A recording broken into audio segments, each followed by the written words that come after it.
Fasting season, fasting season. But this season is even so annoying for me.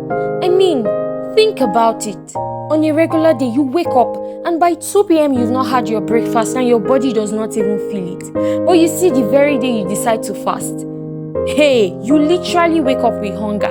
What's more is that you go on sites like Instagram and start seeing things like amala, gbegiri, chicken and chips, all sorts of food you've ever dreamed of eating suddenly pop up in your face. Even the ones you don't like on a regular basis would suddenly become attractive to you when you're fasting. Should we also talk about the smelly breath? Or the fact that sometimes you're so weak and so tired you can't even carry on your daily activities? I mean, why should I even fast?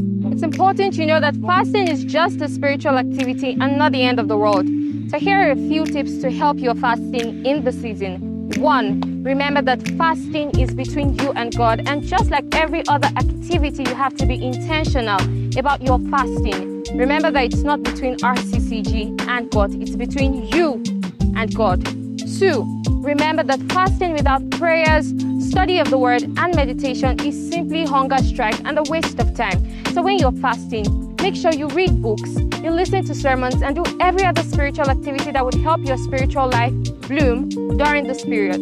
3. Avoid distractions. If you know that going on certain sites or going to certain places or being with certain people is going to distract you from fasting, avoid them altogether, and of course, talk less. Number 4, make sure you have goals that you intend to achieve at the end of the fasting season. Remember that this is not a period to play around or waste your time. So whatever you do, make sure you have a goal of something you want to have gained or something you want to have lost by the end of the fasting season.